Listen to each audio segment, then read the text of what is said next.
Welcome to the Psychedelic Integration Podcast. I'm Sinclair Fleetwood, a ceremonialist, plant medicine guide, and psychedelic integration coach, and I help soul seekers create lasting transformation so you can get unstuck, embody your power, and be authentic AF, all with plant medicine as your guide.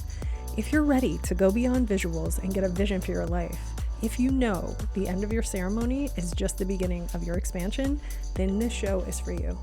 I'm so happy that you're here. Welcome.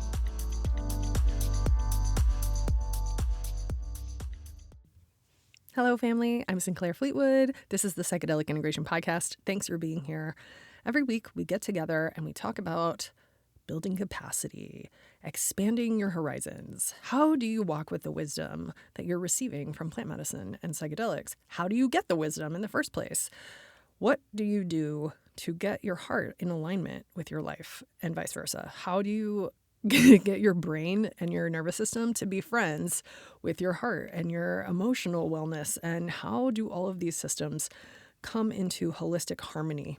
I like that a lot. Holistic harmony is sort of the harmony of your body, the wisdom of your body, the intelligence of nature. Everything is aligned and vibing and working for your benefit.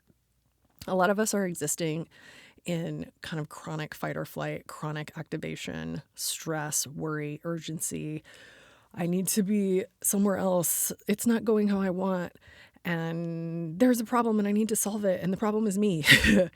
And I really just want you to find a softer way to look at your life and a softer way to be in your life and a softer way to relate to yourself and to look at how you're speaking to yourself and how you're connecting with your idea and beliefs about who you are, why you're here, and what is actually going on, right?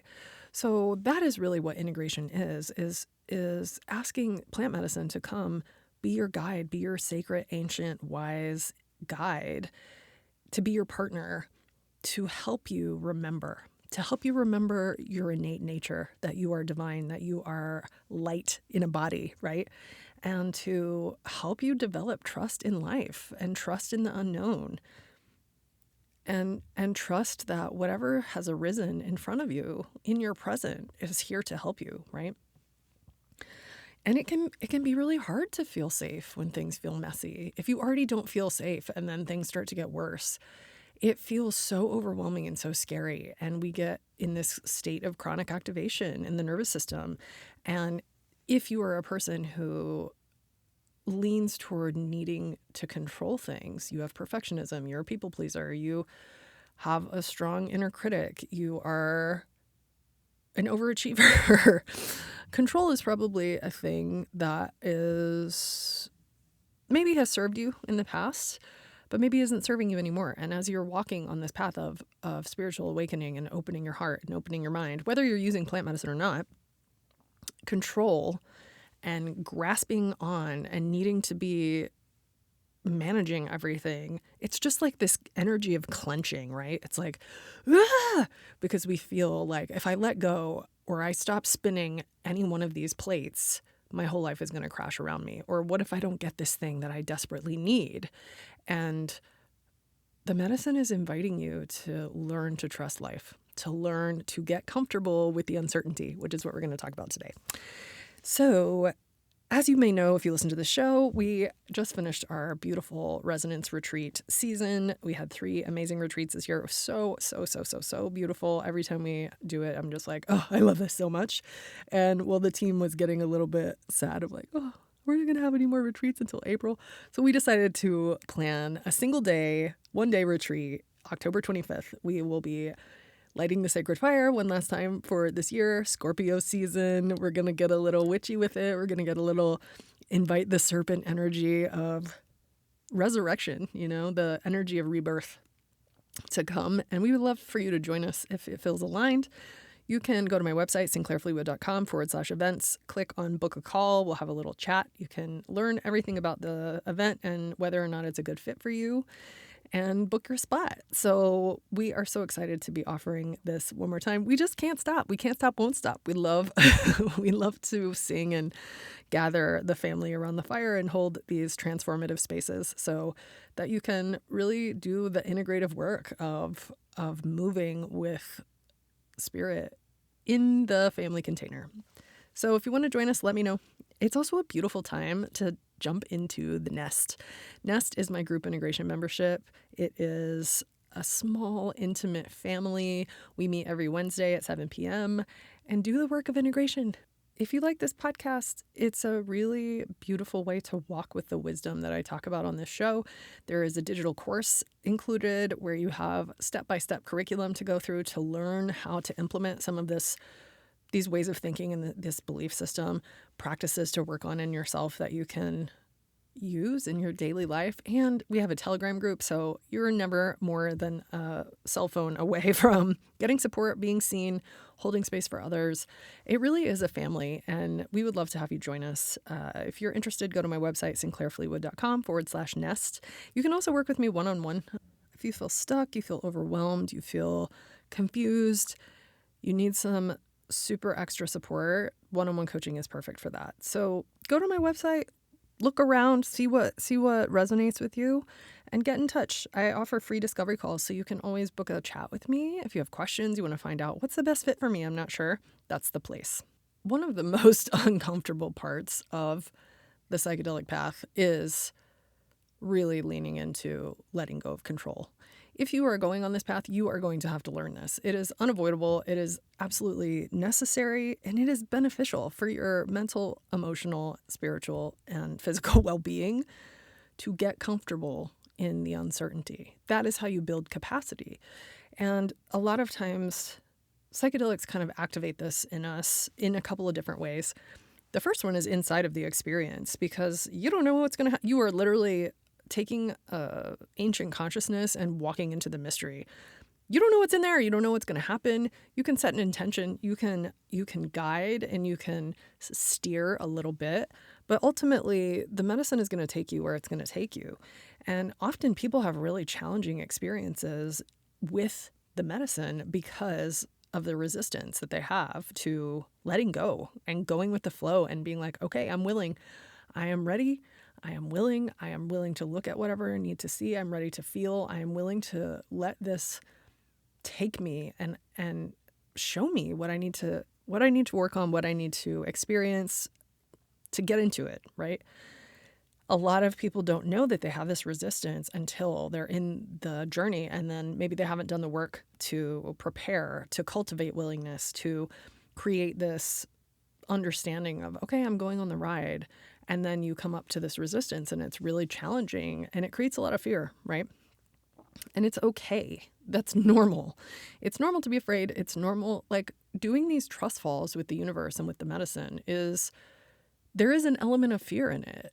And the more that you do it and the more that you practice it, the easier it gets. And instead of feeling like you're trust falling into an abyss where who knows, are you going to die? Are you going to get injured on the way down? You always know, I don't know exactly what's going to happen, but I do know that I'm going to be met with a feather bed. I'm going to be caught in a cloud. I'm going to be taken care of no matter what. That is how you practice trust. You let go of your fear and do it anyway. You feel the fear and do it anyway.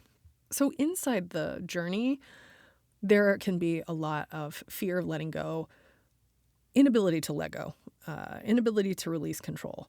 And that can create challenges which need to be dealt with afterwards, right? That's part of the integration, is when you have a really challenging experience with the medicine, unpacking it, understanding, okay, what did this bring up in me? Because even if you have a challenging experience, that is information. That is data. It is there to help you. People think like, oh, I had this really hard experience. I couldn't let go. I was blocked. I was stuck. And then they think I did it wrong. Like, the medicine didn't work for me. It was painful and challenging. And I always say those are the best experiences because it's showing you what's in the way. And often that's what the medicine does. It shows you your control issues. It shows you your perfectionism. It shows you your inner critic. It's showing you where you're fawning and where you're going into freeze mode and where your capacity is lacking. And it doesn't mean that you did it wrong. In fact, it means you're doing everything right. And the fact that you're willing to even look at that and hold it and coming into relationship with your resistance and your control and holding that with curiosity and softness instead of judgment.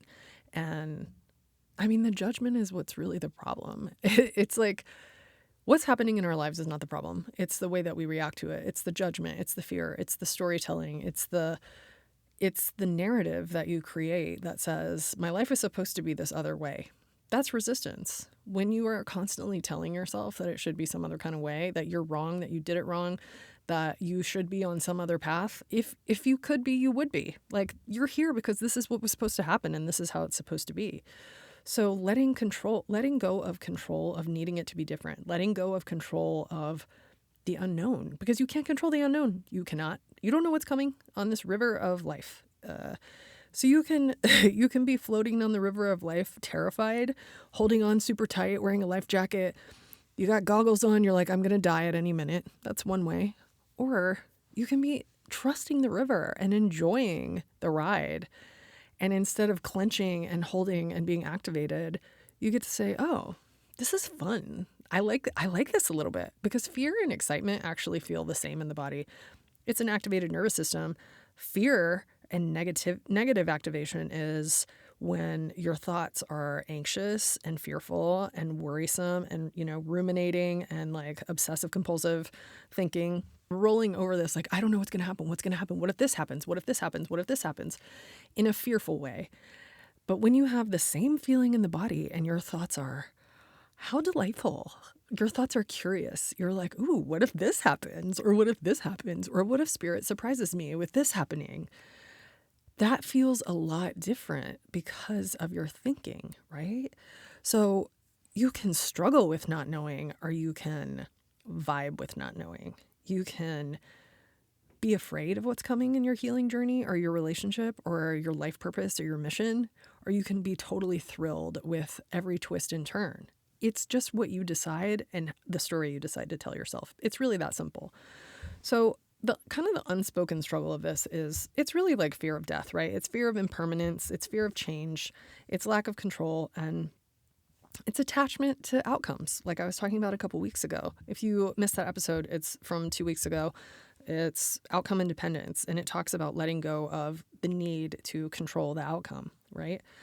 And part of that is trusting life, trusting the force behind all of this Earth, all of this galaxy, all of this solar system. Whatever it is that pushes forward in life, that created DNA, that created everything on this planet and everywhere else, that is the trust. It's like gravity. It's like light. It's trust the light, trust the sun, trust the ocean. If you have a hard time like connecting to the vastness of the unknown, source energy or all that is, or divine beloved or spirit or God or however you want to call it, often it feels so big. It doesn't reveal itself to us in the way we expect. And then we have all this religious dogma that kind of tells you, well, this is what God is, and there's an intermediary and you're a sinner and blah, blah, blah, blah, blah, all this stuff. You have to kind of reject all of that and start finding your own relationship with it. And it can feel really lonely because in some ways we are very insignificant and small and fleeting. And that's the infinitesimal beauty of the nature of life. It is the tiniest particle. It's molecules. It's down to quantum elements. And it's the vastness of infinite space and everything in between. It's like kind of incredibly challenging for our little monkey brains to wrap around, right? So sometimes we get lost in that. We feel alone. You feel like the mystery is too much. It's too big. I don't understand. I need proof, and then like the brain is like putting on its glasses and it's like, where's the proof? I would like to see scientific proof. And I'm like, you're literally breathing air that trees made for you, and they're breathing the air that you're making for them. If that's not proof, I don't know what it is, The moon and the ocean are in a love affair, and birds migrate, and like an acorn becomes an oak tree. Like, there's so much evidence of intelligence of nature and that force of life being all around us. But we have decided that spirit and science are separate, and that spirit is nowhere to be found because spirit is some dude in the sky, which is absurd. you are allowed to feel confused, and you're allowed to have a struggle, and you're allowed to be like, I don't understand this. I feel alone. I feel disconnected. I don't trust. Great. Now you know where you are. So as I always say, start where you are. You've got to know where you are. And if you're like, I don't trust this, I don't know if I believe in spirit, I don't know how to be comfortable in the unknown, be comfortable with that. Let yourself be comfortable in your mistrust. Lean into your resistance. Embrace your resistance, right? Nature is all about uncertainty. It embodies uncertainty and change. We have all these seasons. The river is never the same. You never step into the same river twice. It has always been changing. It has always been moving. It's not like the trees are sitting there in their seed, like planning how they're going to grow. Life is only about trust. And the unknown, the mystery is where all the magic is. The void is the ultimate feminine. It is the dark everything. It's the void of creation where everything and nothing live together, right? And without that void, we cannot create anything. Without nothing, everything cannot exist. And those are sort of two sides of the same understanding. It's polarity rather than duality, We have everything, we have nothing. We have the mystery, we have certainty. The mystery is the ultimate feminine. The light is the ultimate masculine. They come together and make life. And psychedelics are really good at showing us impermanence, fluidity, the power of surrender. They will put stuff in front of us that is so uncomfortable to hold. Most of the time, if you work with them long enough, you will have to come to terms with death, because that's our ultimate fear. That's where all the fear of control comes from. It comes from two things: fear of death and fear of life. It's like fear of being here and fear of not being here. It's fear of letting everything you want come true and fear of not getting everything that you want. It's sort of the same. It comes from the same seed. It's just this fear of existence, this fear of pain, the fear of suffering, the fear of believing at some point that this separation you feel from spirit means that you're bad, like that you were cast out or something, and that you're actually alone in the universe. And that's a really scary feeling. So you don't have to try to skirt your way around that. Like, we have to come to terms with the fact that we're going to die. We have to come to terms with the impermanence of the human experience. And it's such a gift when you can when you work with medicine, you work with spirituality, and you realize that death is an illusion. Death is just another part of the circle of life. The ending and the beginning are the same, right? We're born, we die. We're born, we die. Everything goes through the cycle of life. All matter becomes some other kind of matter. Energy changes forms. And the medicine will show you that death is an illusion. But our physical bodies are terrified of it, and our nervous systems are terrified of it, and our brains are, designed to keep us safe and keep us healthy and keep us from harm. And sometimes the nervous system believes there's danger where there is no danger. So we develop these mechanisms of control, and maybe it's a way of thinking, maybe it's an activity, a behavior, some elaborate Rube Goldberg set of behaviors and actions and thought patterns and beliefs that we do to keep ourselves safe. And it's really ridiculous, honestly. Like, we are such catastrophizers, and we create such fear when really things are very simple, We have to develop tools and a mindset to feel safe in uncertainty.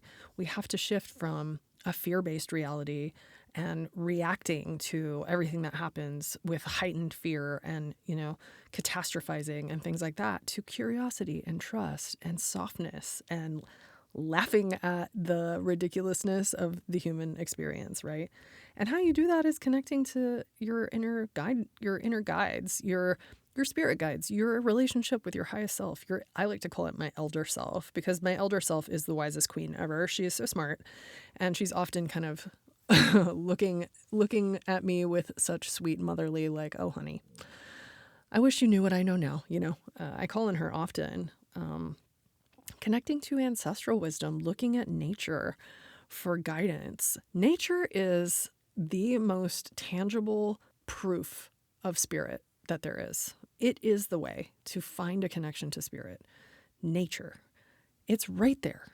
And it's waiting for you to come into relationship, to learn how to listen, to pay attention to it, to let it speak with you. And so often we get this anxiety, this fear, this resistance when life is not matching your expectations, right? You have an expectation of how it should be. Life is like, nope, not like that. We're doing it some other way. So then you're like, why am I not getting what I want? Why is it not coming like this? Why is this happening?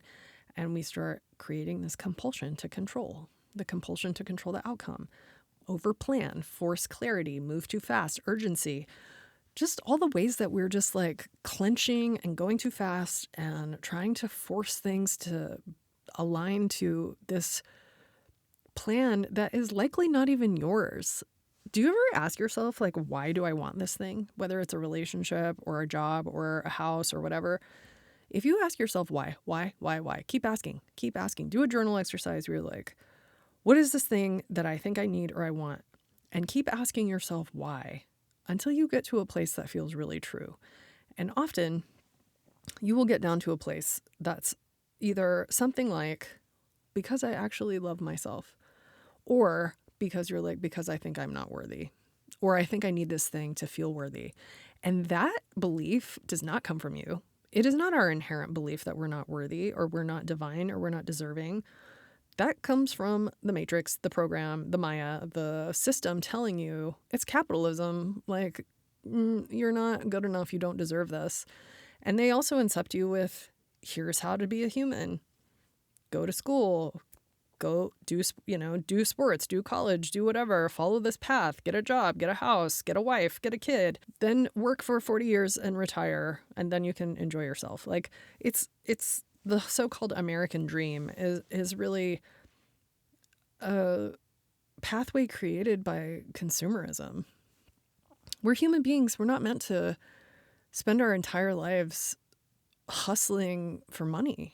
And we often believe that if we think that we're supposed to do that and we think, well, I need this stuff to feel good in my life, that it's coming from this deep desire inside of you. But maybe that's not true. Maybe the deep desire inside of you is actually want to go live in the woods, or I want to live in an intentional community and make art and music and enjoy myself. And how can I make that more of a reality?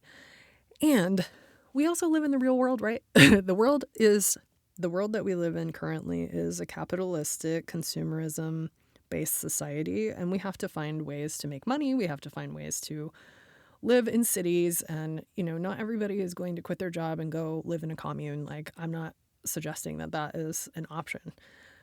And you do get to decide what you believe. You do get to decide what is my purpose on this earth. And if you don't agree that you're here to buy things and work, your entire life to pay for these things that you think you're supposed to have, you get to start questioning some of that.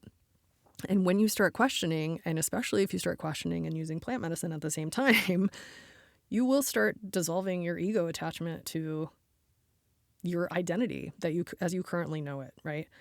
You will dissolve your attachment to specific outcomes. You will start to open the way to see yourself as a different kind of being, not a consumer, not someone who is just following the system blindly.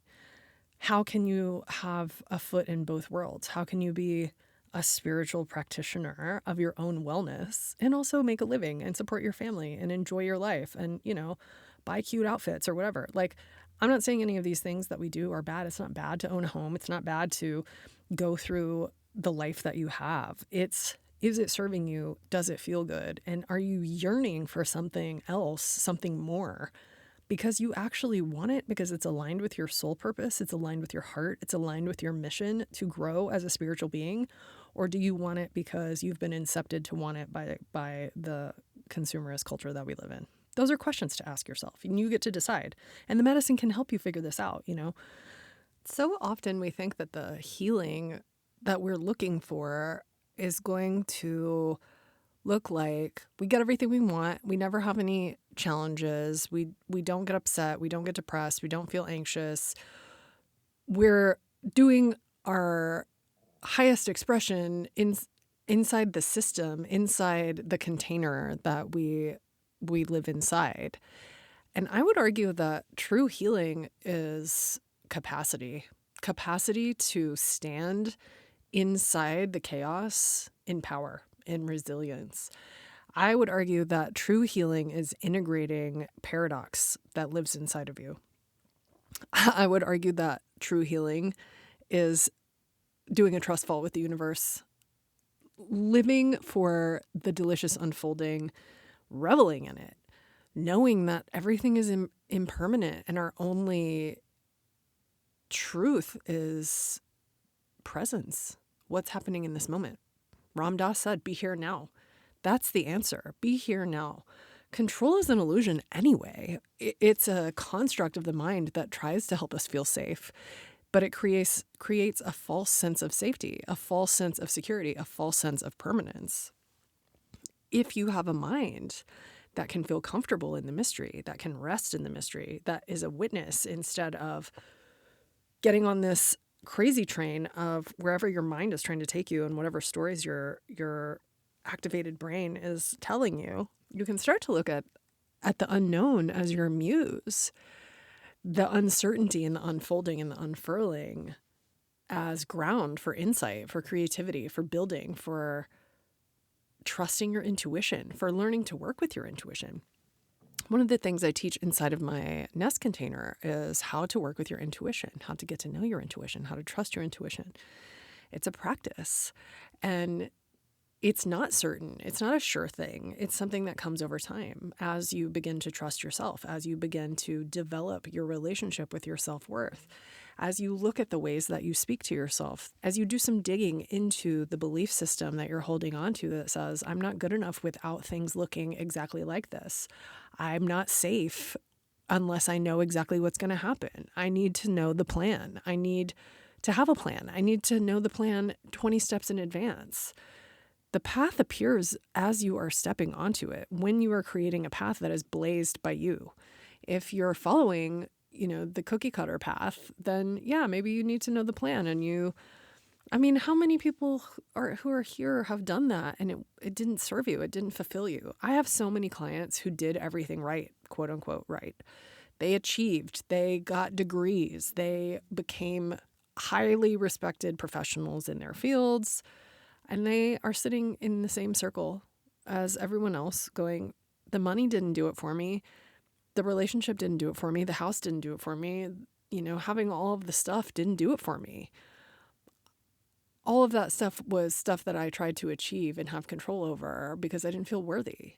And so now they're doing the work of coming into power with their worthiness, coming into power with their divinity, and looking at the shadow expressions of fear, of the fear of uncertainty, and how fear drove them through a life based on achievement and control. And that's how you learn to get comfortable.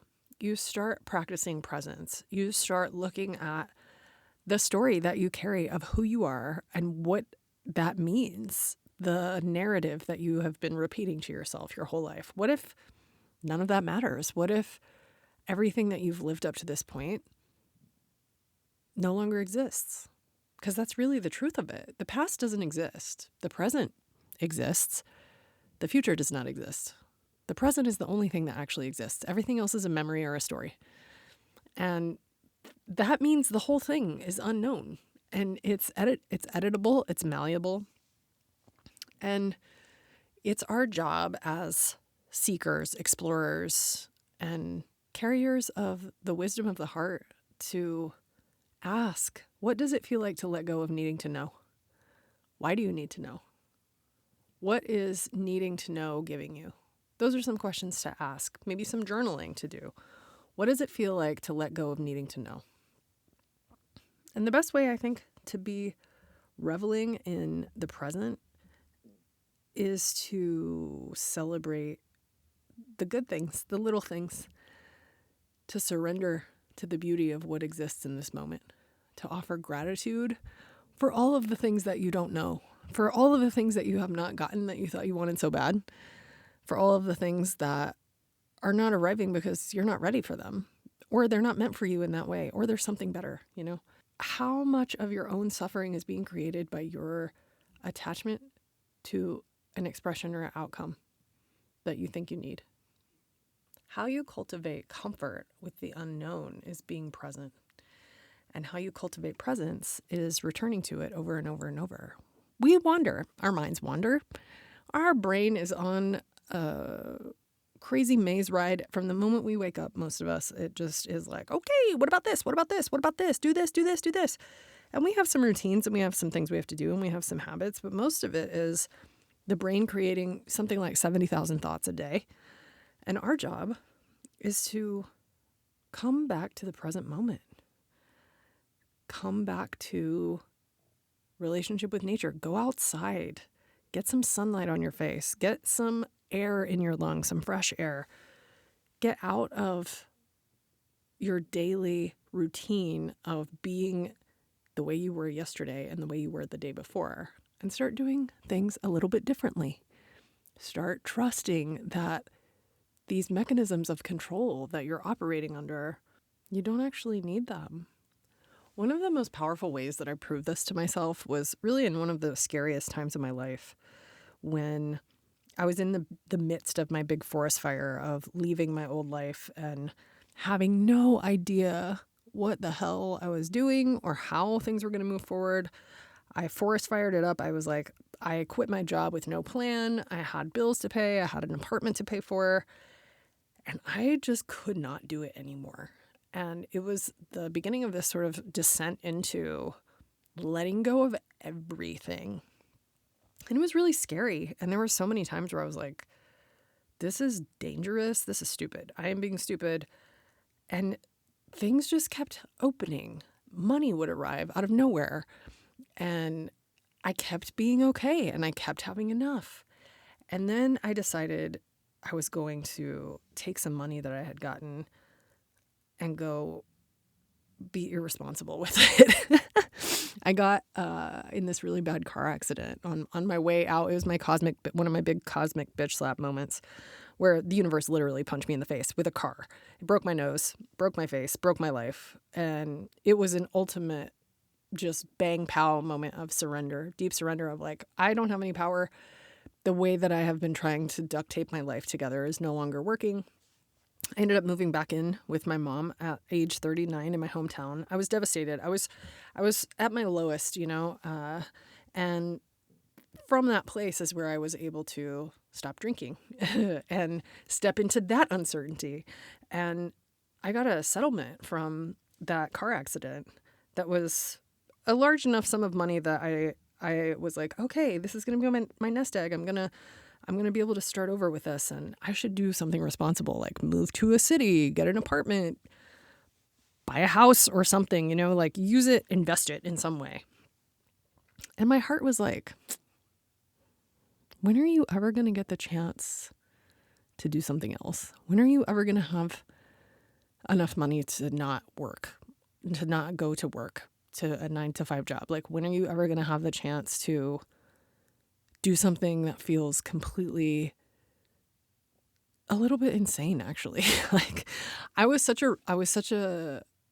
in some ways, I was so scared to stop following the rules I was a rebel, but I was also a rule follower. So I would break rules, and I was definitely like on the edge in so many areas of my life, but there were other areas where I was terrified to just take a chance, take a risk. And because I had lost everything, I had nothing left to lose. And my heart just would not let me take that money and be a quote unquote responsible adult with it. I was 40 years old. I was living in my mom's basement, and I was like, I am going on an adventure. And I took that money and I went to South America. And had I not done that, I would not be sitting here speaking this in this microphone right now. None of this would have ever happened. This whole career that was created from me taking an insane risk and doing what my heart wanted and trusting the mystery. And really, I wanted to go on a journey to find home.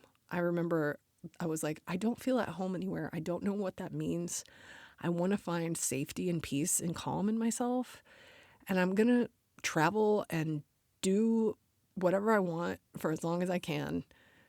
And I'll figure it out as I go. And I had never let myself do that before. I had never said, it's okay not to know. I didn't know where I was going to be the next week.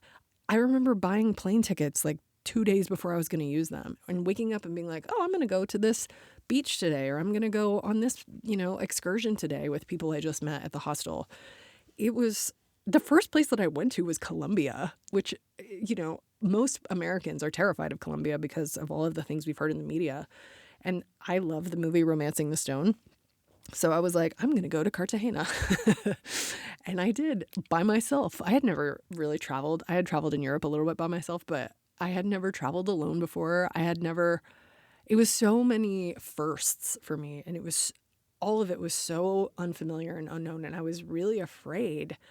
But very quickly, I started feeling really excited, and the freedom from doing things the way that I had been told you have to. And thinking like, I can't not have a job. I can't like not have a place to live. I can't like live in an Airbnb or a hostel or out of a backpack. And I just proved to myself over and over and over that, yes, I can. Like, all of that is actually just an agreement that you've agreed to. It's not actually true. Yes, we need places to stay, and we need shelter. We need food. We need a lot less than we think. And that was kind of one of the things that I learned about home. Home is not a place. It's inside of you. Home is a state of mind. It's a vibration. It's comfort and value in yourself. It's your relationship with spirit. And I wanted to go experience the natural world because I could feel that was the source of my relationship with spirit. And I would repeatedly find myself in the most beautiful, desolate places in South America, in Colombia, in Ecuador, and there would be no one else there but me. And it felt like the entire universe arranged that moment for me to be with nature itself. And I would make videos and I'm like, I can't believe this is happening. And it just kept happening. There would be rainbows and monkeys and butterflies. And it was everything I needed and nothing that I expected. And I was completely out of control, off the rails, out of society. I just left.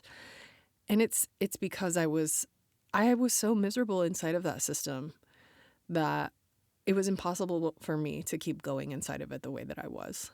And as I continued on that journey, it led me to opportunity, to gaining a deep understanding of and partnership with plant medicine, and then going through a whole year and a half of experiencing working in a big retreat center and working with people. And I didn't plan any of it.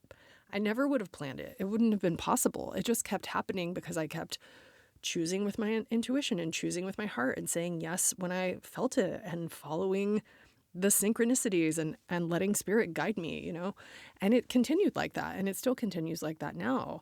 And what I realized was that was a beautiful adventure. And I don't want to live my entire life out of a backpack. I actually need a home base, a home. I need a community, and I want to build something where I live. I want to build community and connection and friendship and ceremony and family where I am. And I wouldn't have found that definition of home had I not gone looking for it.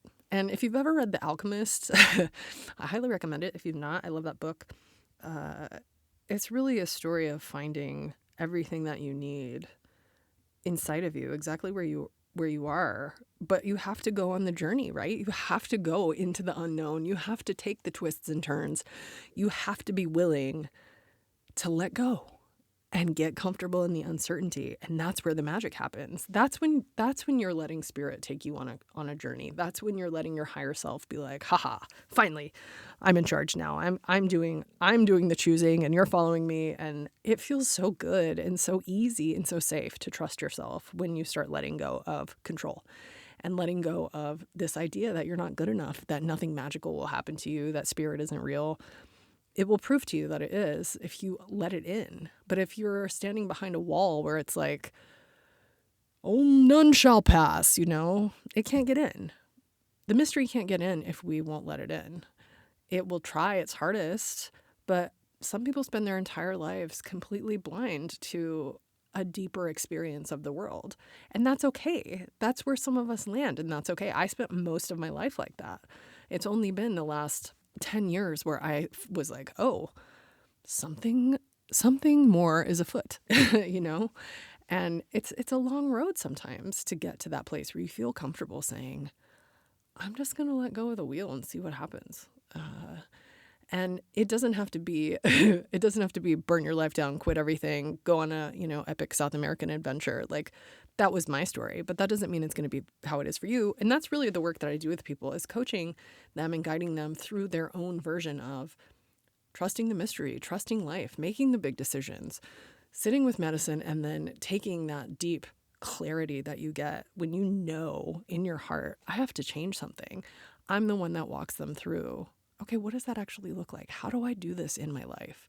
Because you get out of the ceremony, you get out of this journey, and you go back into life, and it feels impossible again. And that's so normal. It feels impossible to let go. So we do it a little bit at a time. We do it soft. We do it gentle. You don't have to be an arsonist and set your house on fire. Like, you can choose to do it slowly and softly.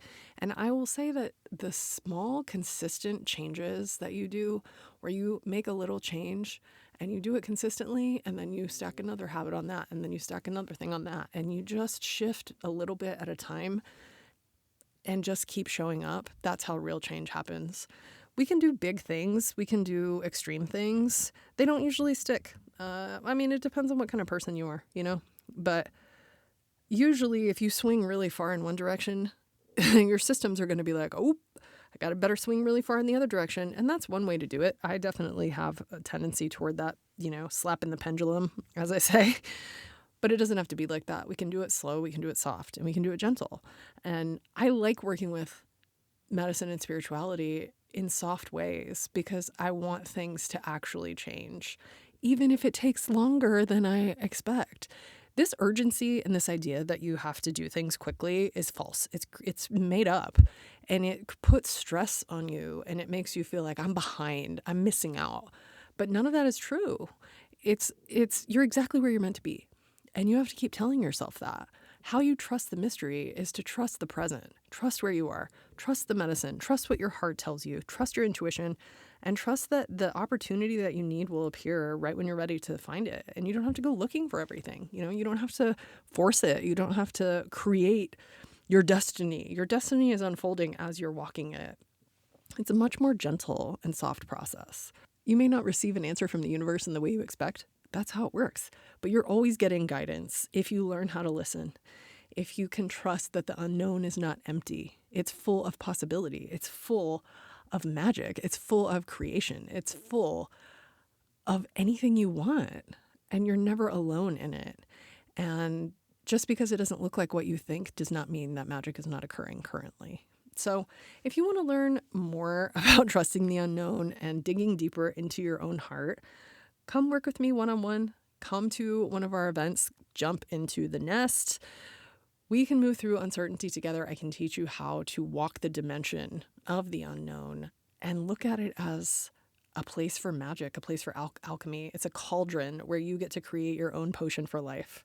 And I would love to get to know you and work with you. Go to my website, sinclairfleetwood.com, book a discovery call with me, and let's go. Thank you so much for being here, family. See you next time.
may not receive an answer from the universe in the way you expect. That's how it works.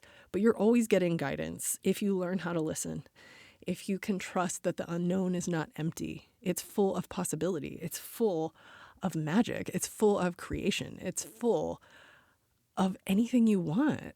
And you're never alone in it. And just because it doesn't look like what you think does not mean that magic is not occurring currently.